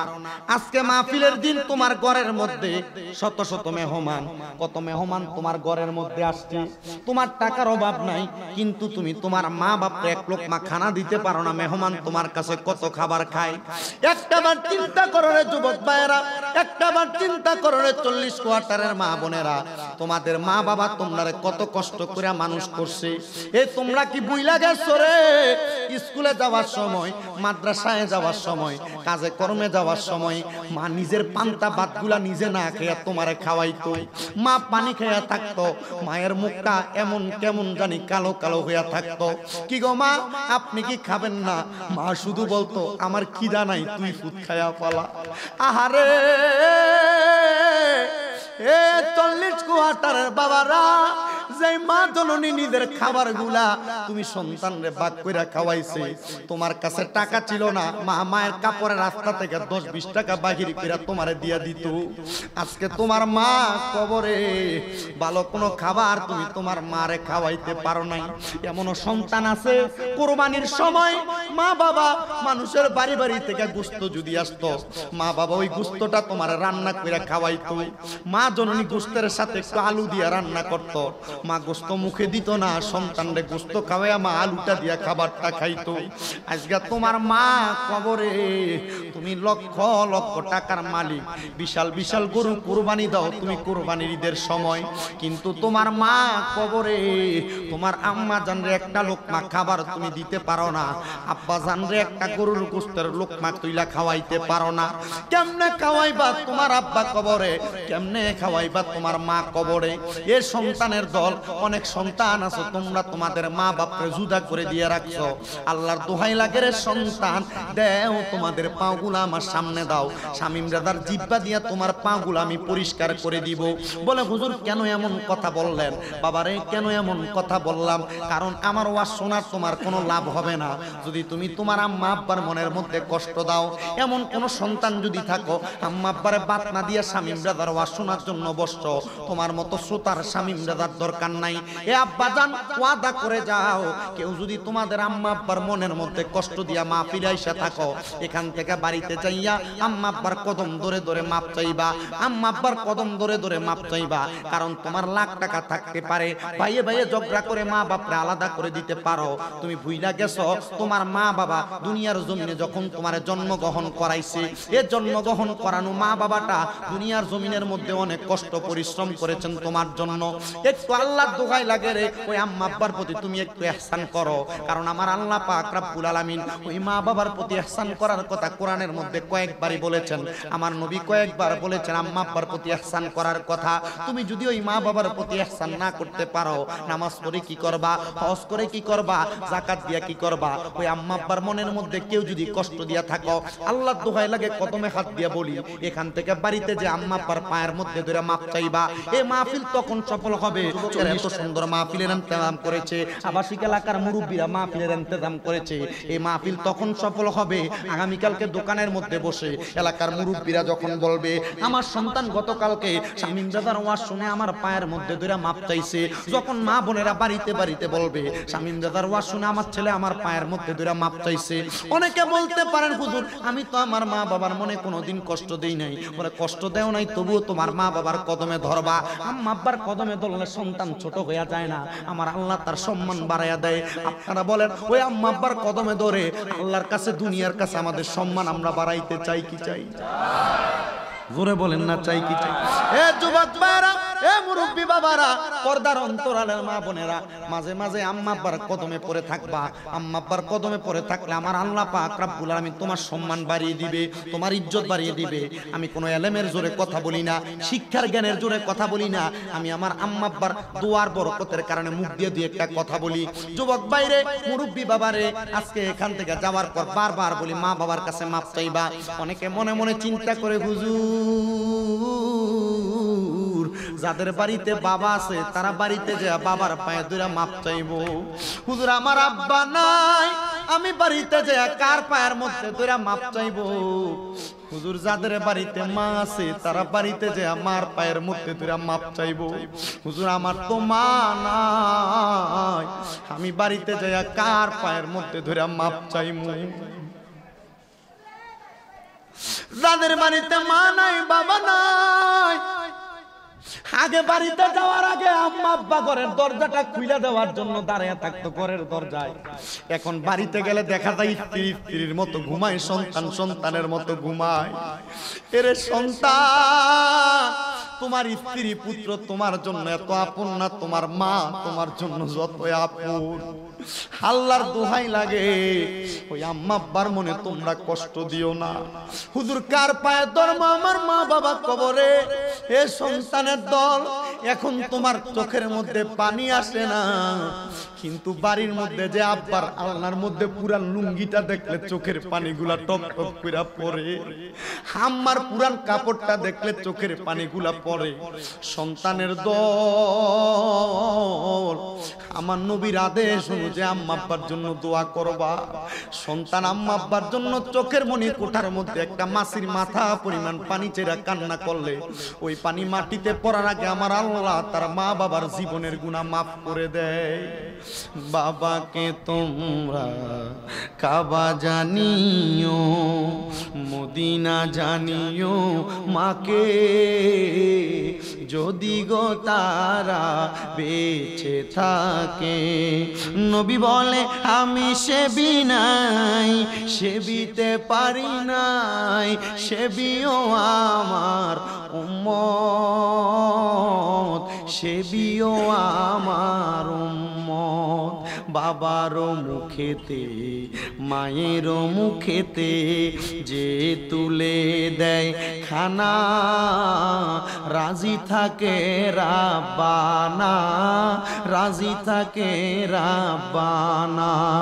নবী বলে আমি করি নাই, করিতে পারি নাই, আমি করি নাই, করিতে পারি নাই, পিতা মাতার খেদমত করিও আমার উম্মত, করিও আমার উম্মত। যুবক ভাই ও মুরব্বী বাবাজিরা, যার যতটুক সম্ভব আম্মা আব্বার খেদমত করবা। বিশেষ করে পর্দার অন্তরালে যে মা বোনেরা আছেন, আপনারাও মা বোনের খেদমত করবেন, আম্মা আব্বার খেদমত করবেন। আর এখানে যারা মা বোন পর্দার অন্তরালে শুনতেছেন, যাদের মা নাই, যাদের বাবা নাই, শ্বশুর শাশুড়ির খেদমত একটু বেশি করে করবেন। আল্লাহ পাক রব্বুল আলামিন এদের কারণে আপনার মা বাবার অভাব ভুলার মতো তৌফিক দিবে। ও বন্ধুরে, এই জন্য সবার কাছে আমার দস্তে বরস্তে আরজ, আল্লাহর হাবিব সাল্লাল্লাহু আলাইহি সাল্লাম নবী বলেছেন, আম্মা আব্বার জন্য কোন সন্তান যদি 1 দিরহাম পরিমাণ খরচ করে, মক্কা শরীফ মদিনা শরীফ হজ করার চাইতে সওয়াব সে আমলনামায় বেশি পাবে। আম্মা আব্বার জন্য কোন সন্তান যদি 1 টাকা খরচ করে, মসজিদ মাদ্রাসায় দান করার চাইতে আমার আল্লাহ তার এই দানের মধ্যে বেশি সওয়াব প্রদান করবে। যুবক ভাই মুরব্বী বাবাজিরা, মাঝে মাঝে আম্মা আব্বার হাতের মধ্যে কিছু টাকা দিবা, মাঝে মাঝে আম্মা আব্বারে নতুন নতুন জামা কাপড় উপহার দিবা। এগুলা দিতে পারলে তোমার আম্মা আব্বার কলিজা ঠান্ডা হবে। তুমি 1 বার 2 বার দিয়া দেখো, তোমার মা বলবে প্রতি মাসে মাসে কি দেওয়া লাগে নাকি। কারণ মা বাবা সন্তানের অন্তরের খবর জানে, মা বাবা সন্তানের অন্তরের বিষয়টা বুঝতে পারে। ও বন্ধু, অন্তরের খবর সব জানে আল্লাহ, কিন্তু আম্মা আব্বা সব সন্তানদের বিষয়টা বুঝতে পারে। কারণ সন্তান মারে ভালোবাসে। 1 বার 2 বার দেওয়ার পরে মা নিজেই বলবে সন্তান এত টাকা খরচ করার দরকার নাই। সন্তানের দলেরা, আল্লাহর রাস্তায় তোমাদের কদমে আমি বারবার হাত দিয়ে বলি, এত লক্ষ লক্ষ টাকা খরচ করে মাহফিল করা হয়, যদি আম্মা আব্বার মনে কষ্ট দাও, আল্লাহর কসম তোমার মা বাবার মনে কষ্ট দিয়ে মাহফিল করলে কোনো লাভ হবে না। এই জন্য একজন আশিক রাসূল বলে, তোমরা কোনদিনও মায়েরই মনেতে কষ্ট দিও না, তোমরা কোনদিনও মায়েরই মনেতে কষ্ট দিও না। আরে মায়ের মনে কষ্ট দিলে খোদা তো মিলে না, বলেন মায়ের মনে কষ্ট দিলে খোদা তো মিলে না। তোমরা কোনদিনও মায়েরই মনেতে কষ্ট দিও না, তোমরা কোনদিনও মায়েরই মনেতে কষ্ট দিও না। কত পাপী আছে যে মাকে কষ্ট দেয়, মায়ের মনে কষ্ট দিয়ে অভিশাপ নেয়। হায় রে মায়ের মনে কষ্ট দিলে খোদা তো মিলে না, বলেন মায়ের মনে কষ্ট দিলে খোদা তো মিলে না। তোমরা কোনদিনও মায়েরই মনেতে কষ্ট দিও না, তোমরা কোনদিনও। আরেকটা কথা বলে দিয়ে যাই, আম্মা আব্বার মনে কষ্ট দিবা না তো দিবা না।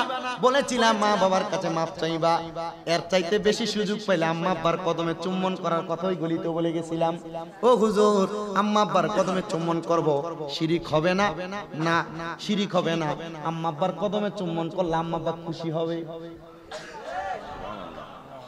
নবীর সাহাবী আমার নবীকে বলেছিলেন, নবী গো আমি মক্কার চৌকাঠে চুম্বন করতে চাই। আমার নবী কয় বাড়ির মধ্যে আম্মা আছে কিনা? জি নবী আছে। যাও তোমার বাড়ির মধ্যে আম্মা জানের কদমে চুম্বন করো। মক্কার চৌকাঠ না, আম্মা আব্বার কদমে চুম্বন করলে আল্লাহর জান্নাতের চৌকাঠে চুম্বনের সওয়াব পাইবা। জবান খুলে বলেন সুবহানাল্লাহ। জান্নাতের চাবি আমার মা, মা গো জান্নাতের মা বলেন জান্নাতের চাবি আমার মা গো জান্নাত। ওরে মা যার বেঁচে নাই তার মতো দুঃখী নাই, মা যার তার মতো দুঃখী নাই, খালা ফুফু মায়ের মতো না বলেন, খালা ফুফু মায়ের মা গো জান্নাতের চাবি আমার মা বলেন জান্নাতের মা গো জান্নাতের। ওরে মা যদি যায় মারা দুনিয়া ছাড়িয়া, সন্তানের বুকটা বাইরে কষ্টে যাই ফাটিয়া, সন্তানের বুকটা বাইরে কষ্টে যাই ফাটিয়া। মা যদি যায় মারা দুনিয়া ছাড়িয়া, সন্তানের বুকটা বাইরে কষ্টে যাই ফাটিয়া, সন্তানের বুকটা বাইরে কষ্টে যাই ফাটিয়া। এমন মায়ের কবরেতে আযাব দিও না বলেন, এমন মায়ের কবরেতে আযাব দিও না। জান্নাতের চাবি আমার মা গো জান্নাতের চাবি আমার মা বলেন জান্নাতের মা গো জান্নাতের। আমার বন্ধুরে যাদের মা বাবা আছে তারা তো খেদমত করবা, এখন যাদের মা বাবা নাই তারা কি করবা? আমার নবী শিখিয়ে দেয় কোন সন্তানের আম্মা আব্বা ইন্তেকাল করার পরে ওই সন্তানের উপর 5টা দায়িত্ব। আপনারা কেউ জবানটা বন্ধ রাখবেন না, জোরে বলেন সন্তানের উপর কয়টা দায়িত্ব মা বাবার? আমরা মনে করি মা বাবা বেঁচে থাকলে মনে হয় মা বাবার প্রতি দায়িত্ব। আম্মা অসুস্থ হইলে ডাক্তারের কাছে নিয়ে যায়, আম্মা অসুস্থ হইলে প্রস্রাব পায়খানা পরিষ্কার করে, আম্মা অসুস্থ হইলে ফল দোকানের মধ্যে যা 500 টাকা হাতে দিয়া কয়, ও ফল দোকানদার ভাই আমার আম্মার জন্য একটু আপেল দাও, একটু আঙ্গুর দাও। কেন খাওয়াইবা? আমার আম্মাটা অসুস্থ, ফলটা খাওয়াইলে আমার আম্মা শিফা হইয়া যাইব, আমার আম্মা সুস্থ হইয়া যাইব। এ সন্তানের দল অসুস্থ হওয়ার পরে তুমি তোমার মা বাবারে ফল খাওয়াও। আম্মা আব্বা সুস্থ থাকা অবস্থায় যদি তোমার মা বাবারে তুমি ফল খাওয়াইতা তাহলে কিন্তু তোমার মা বাবা অসুস্থ হইতো না। এখন তুমি এমন আদার উল্লাদি দেখাইতেছ কেন? কেন কেন এমন কর্মকাণ্ড করার আগে একবার চিন্তা করবা। আম্মা আব্বা সুস্থ থাকা অবস্থায় যদি তুমি তোমার মা বাবার মনটা খুশি রাখতে পারো, আল্লাহর কসম তুমি সন্তান সবচাইতে বেশি ধনী হইতে পারবা। আল্লাহর কসম তুমি সন্তান আল্লাহর কাছেও ভালো হইতে পারবা, নবীর কাছেও ভালো হইতে পারবা, দুনিয়ার কাছেও ভালো হইতে পারবা। সন্তান মা বাবা ইন্তেকাল করার পরে 4 দিন গেলে 4 দিনের জন্য ফাতিহা করো, 40 দিন গেলে 40 দিনের ফাতিহা করো। এরপরে সন্তান 1 মাস 2 মাস 1 বছর পরে মা বাবার কবরের কাছে যায়। এমনও তো সন্তান আছে 1 বছর 2 বছরে মা বাবার কবরের কাছে কিনা সন্তান গেছে কিনা সন্তান বলতে পারবে না। কেন রে যুবক ভাইয়েরা? আমার নবী কয় কোন সন্তান যদি তার মা বাবা ইন্তেকাল করে, সন্তানের 1 নাম্বার দায়িত্ব আসসালাতু আলাইহিমা, মা বাবার জন্য দোয়া করা। এবার তুমি যেখানেই দোয়া করে করতে পারো, এবার মা বাবার কবরের সামনে যে দোয়া করলে আল্লাহ আরো বেশি সওয়াব প্রদান করবে। নবী আমার ডাক দিয়া কয় ওয়াল ইস্তিগফারু লাহুমা, আম্মা আব্বার জন্য ক্ষমা প্রার্থনা করা আল্লাহর কাছে, আল্লাহর কাছে বারবার ক্ষমা প্রার্থনা করবা। আল্লাহ আমার মা নাই, আমার বাবা নাই, আমার মা বাবার জীবনের গুনাহগুলো আপনি মাফ করে দেন, আপনার কাছে ক্ষমা চাই। আমার নবী কয় ওয়া ইনফাযু আহাদিহিমা, আম্মা আব্বা ইন্তেকাল করার পরে আম্মা আব্বার যদি কোনো ঋণ থাকে আম্মা আব্বার ঋণগুলো পরিশোধ করবা, ওয়াদা থাকলে ওয়াদা পূরণ করবা, আম্মা আব্বা কোনো ওয়াদা করলে ওই ওয়াদাগুলো পূরণ করে দিবা। ওয়া ইনফাযু আহাদিহিমা ওয়াসিলাতির রাহমিল্লাতি লা তুসালু ইল্লা বিহিমা, আম্মা আব্বার আত্মীয় স্বজন মায়ের আত্মীয় খালা ফুফু খালা মামা যারা আছে তাদের সঙ্গে সম্পর্ক রাখবা, এবং আব্বার আত্মীয় স্বজন যারা আছে তাদের সঙ্গে সম্পর্ক রাখবা। আমার আল্লাহ তাদের সঙ্গে সম্পর্ক রাখলে তোমার আব্বা আম্মার কবরের মধ্যে নাজাতের ফয়সালা করে দিবে। আমার নবী কয় ওয়া ইকরামু সাদিকিমা, আব্বার বয়সী কোনো মুরব্বি যদি এলাকার মধ্যে থাকে আব্বার বয়সী মুরব্বিটাকে সম্মান করবা, আব্বার বয়সী মুরব্বিটারে তাজিম করবা, আব্বার বয়সী মুরব্বিটাকে আব্বার মতো সম্মান করবা। এদেরকে সম্মান করলে আমার আল্লাহ তোমার আব্বা আম্মার কবরের মধ্যে নাজাত দিয়ে দিবে। জোরে পড়েন সুবহানাল্লাহ। এখন পোলাপান এগুলা করে না। আবার বয়সী মুরব্বী যদি থাকে সিগারেট টান দিয়ে এটার সামনে করে ধোঁয়াটা ছাড়ে। কথা বলেন ঠিক না ভাই? ঠিক। ওয়াদা করেন আব্বার বয়সী মুরব্বী, আব্বার সমবয়সী কেউ যদি থাকে,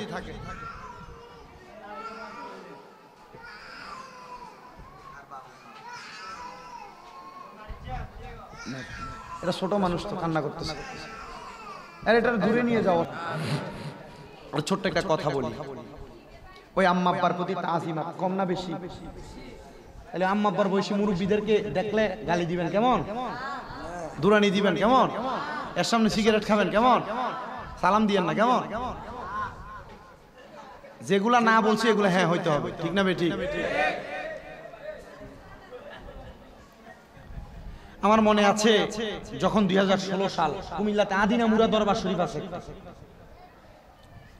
ওই আদিনা মুরা দরবার শরীফের মসজিদের খতিবের মুখে একটা ছোট্ট ঘটনা শুনেছিলাম। উনি বলেছেন জুমার নামাজের পূর্বে তার আম্মার জন্য দোয়া করে এসেছে, ছোট বাচ্চা 6-7 বছর বয়স। দোয়া করে উনি মসজিদে নামাজ পড়িয়ে যাচ্ছেন, এমন টাইমে দেখছেন অনেক মানুষ একসাথে হয়ে আছে। মনে করছেন মহিলাটা অসুস্থ, তো উনি বাড়িতে চলে গেছেন। পরের জুমাতে উনি আসছেন, আসার পরে জুমার নামাজ পড়ে আরেকজনের কবর জিয়ারতের জন্য ইমাম সাহেবকে কবরের পাশে নিছে। যা দেখে গত শুক্রবারে যে সন্তানের জন্য দোয়া করে আসছে, ওই সন্তান একটা কবরের উপরে গড়াগড়ি করে কান্না করতেছে। কি করে কান্না করে? জিজ্ঞাসা করছে কেন কান্না করে? হুজুর কান্না করার কারণ হচ্ছে এই ছেলেটার মা আজকে 2 দিন ইন্তেকাল করেছে। আরে কি বলো? তার আম্মার জন্য আমি গত সপ্তাহ দোয়া করে গেলাম, সে এখন কান্না করতেছে তার মা মারা গেছে। বলে হ্যাঁ হুজুর, তার বাবা তার জন্মের 2-3 দিন আগে ইন্তেকাল করেছে। হুজুর তার মা ছিল তার সবচেয়ে বড় সম্পদ, এখন তার মা ইন্তেকাল করেছে,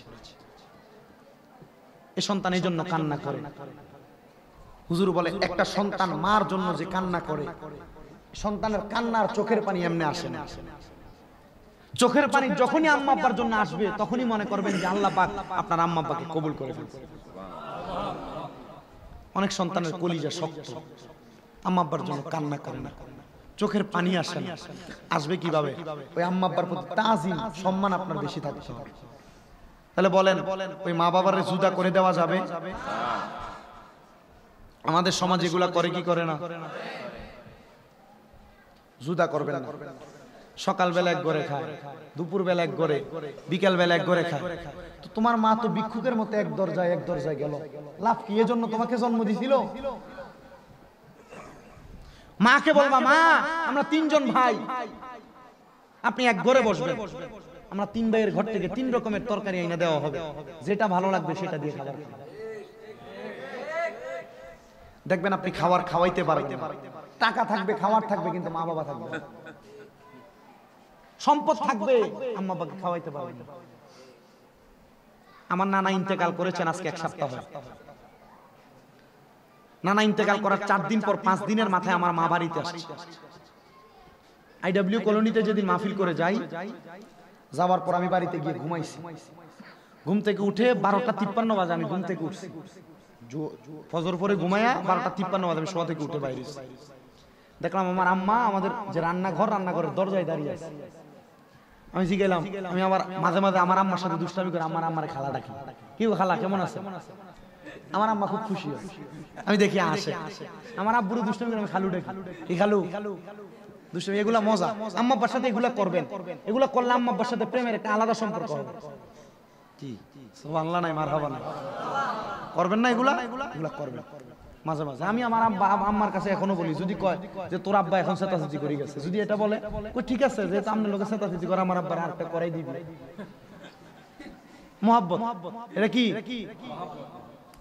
আমার আব্বা আসে, আমার আব্বা মাঝে মাঝে চুলের মধ্যে দাড়ির মধ্যে মেহেদি দেয়, তো চুল দাড়ি এগুলা লাভ হয়। তো আমি জিজ্ঞাসা মাশাআল্লাহ এখন তো আমার তো নামরে বেশি জোয়ান দেখা যায়, দিয়ে কি আর একটা করাম?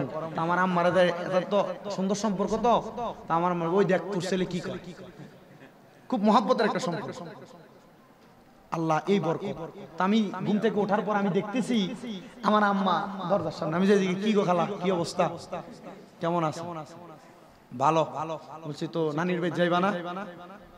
আমার আম্মা চোখের পানি ছেড়ে দিয়া বলছে, জামু তোর নানার জন্য।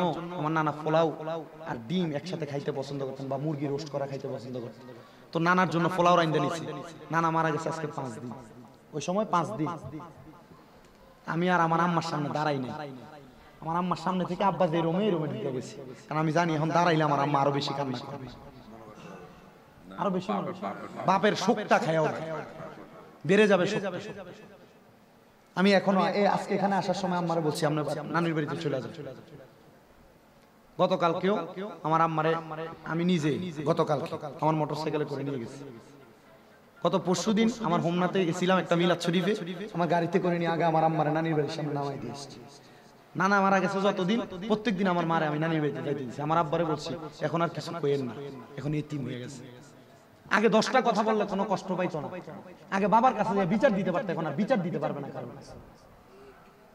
আমি আমার আব্বার কাছে বলছি, আব্বা আম্মার সুখ আর খুশি এমন। আমার আব্বা দাওয়াতে যাবে আজকে, আব্বা বলছে আমার কিছু টাকা লাগবে। আমি বলছি 3000 টাকা নিয়ে যান। 3000 টাকা নিয়ে লুঙ্গি কিনছেন, পায়জামা কিনছেন, কিনা আসার পর আরো লাগবে টাকা, দাওয়াতে যাইতে হইলে আরো 2000 টাকা নেন। আজকে যাবে, আজকে জিজ্ঞেস করছি এনে নাকি আরো 1000। কয় হাজার? 6000 টাকা দিচ্ছে। দাওয়াতে যাবে কয়টা? একটা। 6000 টাকা হাতে দিচ্ছে। আমার আম্মা আমারে বলছে এত টাকা দেশ কি লেগে নষ্ট করবে টাকা গুলো। আমি আমার আম্মার উত্তর দিছিলাম, মা এত টাকা দিলাম, আপনি আমার জিগেলেন এত টাকা দিলে নষ্ট করবে? আপনার তো বাবা মারা গেছে, আপনার কি ক্ষমতা আছে আপনার বাবার এখন 100 টাকা দেওয়ার? জবান বন্ধ। আমার বাবা আছে, আমার কাছে নিয়ামত আছে, নিয়ামত আমার কাছে ব্যস্ত আছে। আমি লাখ টাকা খরচ করে মক্কায় যাব, মদিনায় যাব, আল্লাহর কসম কোনো লাভ হবে না যদি আমার আম্মা আব্বা কষ্ট করে। তার চাইতে আর কি নিয়ামত আছে? আমার ড্রয়ারের চাবি এখন আমার মার কাছে, আমার ব্যাংক অ্যাকাউন্ট এখন আমার মার নামে। কেন জানেন? এখনো নিজের নামে করি না, কারণ নিজের নামে আনলে যদি আম্মার মনে কষ্ট যায়, সন্তান এখন নিজের বুঝ বুঝে। আমি আমার আম্মার আসার সময় বলছি টাকা লাগলে লাগবে, এখান থেকে খরচ করবে। আমার এই টাকা দিয়ে কি লাভ হবে? এত দামি গাড়ি চড়ি, এত সুন্দর বাড়িতে থাকি, কোনো লাভ নাই। আমি একটা নিয়ামত আমার জীবন থেকে, 2টা নিয়ামতের আশা আমি রাখছি। আমার মা বাবা আমার একটা নিয়ামত, 2 নাম্বার নিয়ামত আমার কুমিল্লার মাদ্রাসাগুলো। আমি চিন্তা করেছি মা বাবার দোয়াতেও জান্নাত, মাদ্রাসার পোলাপান পড়ালেখা করবে। আল্লাহর কসম ইন্তেকাল করার পর আমার মাদ্রাসার পোলাপান 3:30টায় উঠে তাহাজ্জুদের নামাজ পড়ে। হয় মা বাবার দোয়াতে বরকত পাবো, আর নচেত মাদ্রাসার সন্তানদের দোয়ার বরকত আল্লাহ আমাকে জান্নাত দিবে। আর নচেত আমার ইবাদত নাই, আমল নাই, আমার কোন ইবাদতের কারণে আল্লাহ আমাকে জান্নাত দিবে আমার মনে হয় না। তবে এই 2টা নিয়ামতের কারণে আল্লাহ আমাকে জান্নাত দিবে। আমি এই 2টা নিয়ামতের সবচেয়ে বেশি ভাগীদার। এই জন্য এই সবচেয়ে বড় নিয়ামত মা বাবা। এই মা বাবা নিয়ামতটাকে যতন করার চেষ্টা করুন। এই রতন হারিয়ে গেলে বুঝবেন কত কষ্ট। আল্লাহ বলেছেন ওয়াবুদুল, তোমরা আল্লাহর ইবাদত করো, ওয়ালা তুশরিকু বিহি শাইয়্যা, দুনিয়াতে কোনো কিছুর সাথে আল্লাহর সঙ্গে শিরিক করো না। 3 নাম্বার ওয়াবিল ওয়ালিদাইনি ইহসানা, আম্মা আব্বার প্রতি ইহসান করো। আল্লাহ তো পারতেন আল্লাহর কোরআন নামাজের সাথে, ইবাদতের সাথে, শিরিকের সাথে নামাজের কথা, রোজার কথা বলতে পারতেন। আল্লাহ বলেছেন আম্মা আব্বার কথা, কারণ এই মক্কা মদিনা এবং তোমার সবচেয়ে শ্রেষ্ঠ ইবাদত কবুল হওয়ার মাধ্যম তোমার মা বাবা। এদের মনে কষ্ট দিলে তোমার নামাজ হবে না, রোজা হবে না, হজ হবে না, যাকাত হবে না, কোনো কিছুই কবুল হবে না। নাই নাই কোনো কিছু নাই। এই জন্য সবার কদমে হাত দিয়ে আজকে এই 40 কোয়ার্টারের প্রত্যেকটা যুবককে ধন্যবাদ জানিয়ে, অন্তর থেকে ভালোবাসা মহব্বত জানিয়ে, এলাকাবাসীকে ভালোবাসা জানিয়ে আমি এতটুকু বলতে চাই, আম্মা আব্বা ছাড়া তুমি নাজাত পাবা, বরকত পাবা, কোনো কিছু পাবা না। তাহলে ওই আম্মা আব্বাকে ইজ্জত তাজিম করার দরকার আছে না? যদি মারা যায় থাকে ওই আম্মা আব্বার কবর জিয়ারত বেশি বেশি করার দরকার আছে না নাই? আম্মা আব্বার জন্য ফাতিহা করার দরকার আছে না নাই? ইনশাআল্লাহ আজকের মাহফিলে ফাতিহার মাধ্যমে আপনাদের আম্মা আব্বার জন্য দোয়া করা হবে। আল্লাহ যেন আমাদের সবাইকে আম্মা আব্বার খাদেম হওয়ার, রাসূল পাকের উম্মত হিসেবে আশিক হওয়ার তৌফিক দান করে। ফেরেশতোं की सलामी देने वाले फौज पढ़ती थी, जनाब सैयदा हजरत माँ आमिना सुनती थी, आवाज आती थी या नबी।